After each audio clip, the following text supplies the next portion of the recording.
पापों के प्रायश्चित के लिए प्रकट किया था। देवताओं के लिए स्वर्ग में मैया नर्मदा को भगवान शिव ने प्रकट किया। कहा जिसे एक बार जीवन में माँ का प्यार मिलता है, उसे बस आंसुओं के हार का उपहार मिलता है।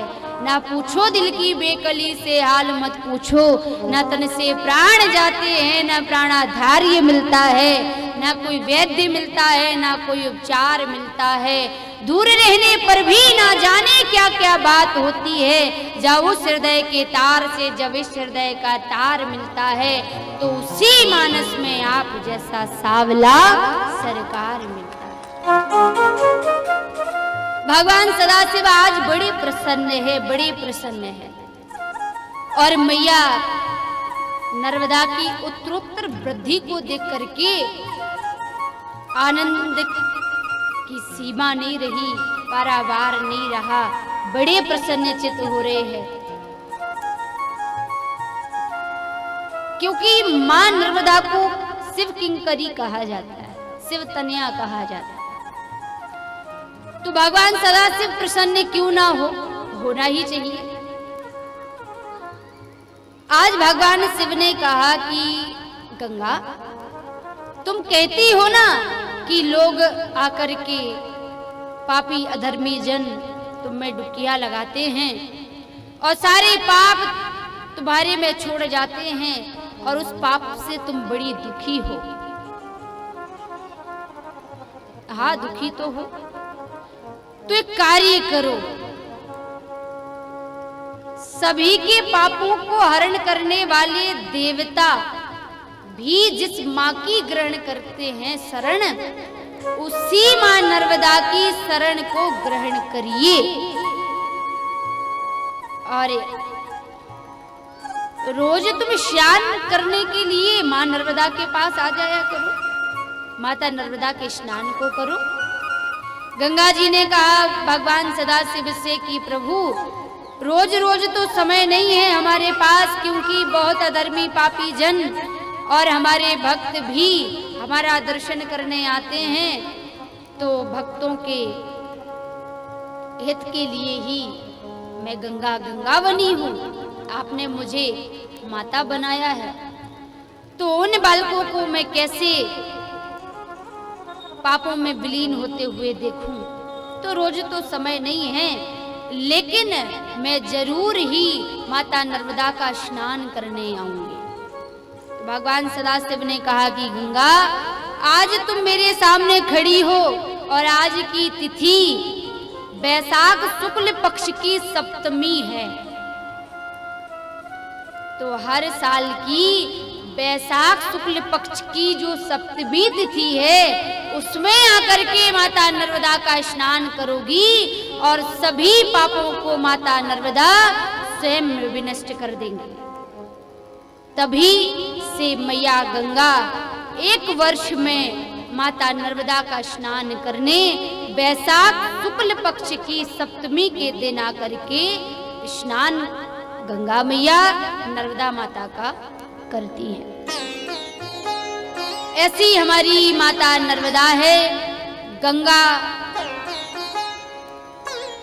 समस्त देव सरिताओं में जो पाप छोड़ करके भक्त जन जाते हैं, उन देव सरिताओं के पापों को भी जो नष्ट विनष्ट करके सुंदर उनको वरदान देती है, वह साक्षात ममता की सागर मैया नर्मदा ही हो सकती है और कोई नहीं हो सकता। देवताओं ने प्रार्थना की तो माता नर्मदा मुस्कुराने लगी कि मेरे पास आप लोगों को देने के लिए क्या है। साधु महात्माओं ने प्रार्थना की तो मैं आप लोगों को क्या दूं। तो माता नर्मदा को दीनों की रोटी कहा जाता है, दारिद्र्य हरने वाली है। तो माता नर्मदा ने कहा कि जो भी नर्मदा के तट पर ऋषि मुनिजन या भक्तजन आकर के वास करते हैं, तो मैं नर्मदा उन भक्तों को भूखे नहीं सोने दूंगी, यह मेरा वरदान है। बोलिए नर्मदा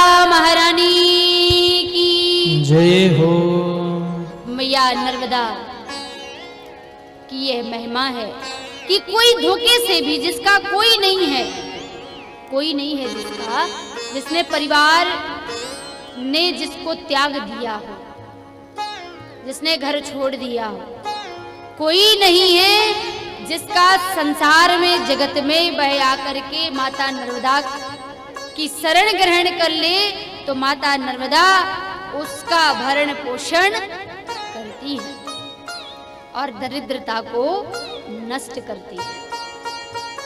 इसलिए माता नर्मदा को दीनों की रोटी कहा जाता है। और माता नर्मदा की महिमा सुनाते हुए श्री वैशंपायन जी महाराज कह रहे हैं कि पूरी दुनिया की यह एक पहली नदी है।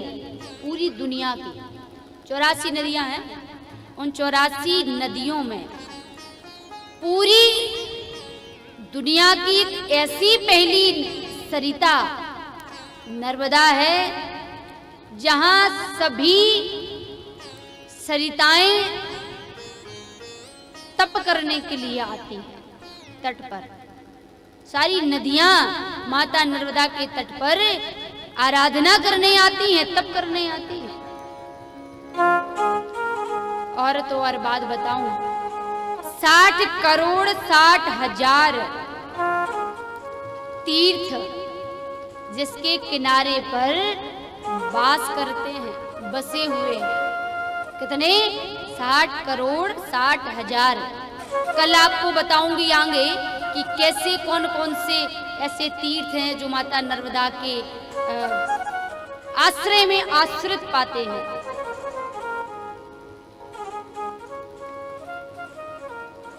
नर्मदा मैया के उत्तरी भाग में जो निवास करते हैं वह भक्त, वह प्राणीजन बैकुंठ जाते हैं।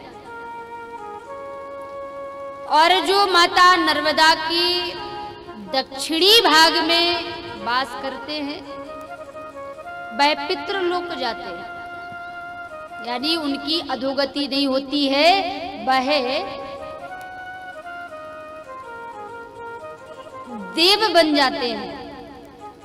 और माता उनके ऊपर बहुत कृपा करती है। और जितनी भी नदियां हैं हमारी, वह सारी नदियां पूर्व से प्रकट होती हैं और पश्चिम में जाकर के मिल जाती है। पूर्व से बहती है हिमालय से, हिमालय नदियों का मुकुट माना गया है। और पश्चिम समुद्र में जाकर के विलीन होती है। द्वारिका है ना पश्चिम में। लेकिन नर्मदा महापुराण के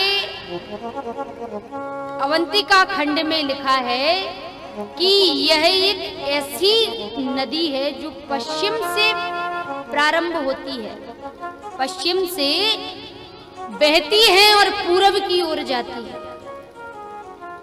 एक पहली नदी है। और इतना ही नहीं, इस नर्मदा तट पर जिस तीर्थ का चिंतन करेंगे, जिस तीर्थ का आपके मन में विचार उठेगा कि देखिए भाई, हम तो रहते ही माँ के किनारे पर हैं, लेकिन मैं वृंदावन नहीं गया, मैं कभी अयोध्या नहीं गया, मैं कभी रामेश्वर नहीं गया, मैं केदारनाथ नहीं गया। यदि धोखे से भी यह चिंतन आया कि मैं हरिद्वार नहीं गया, मैंने उस तीर्थ का विचरण नहीं किया, मैं उस तीर्थ में नहीं गया, तो माता नर्मदा इतनी संकल्प को पूर्ण करने कराने में सामर्थ्यशाली है कि माता नर्मदा के तट पर बैठ करके आपके मन में चिंतन उठा और माता ने उसी स्थान को उसी समय उस धाम में परिवर्तित कर दिया। आपको वही फल प्राप्त होगा जो वृंदावन में बैठ करके आपको प्राप्त होना था। आपको हरिद्वार में जो बैठ करके वहां गंगा में डुबकी लगा के जो फल प्राप्त होना था, चिंतन करते ही उसी धाम उसी तीर्थ का फल माता के तट पर बैठने पर आपको प्राप्त हो।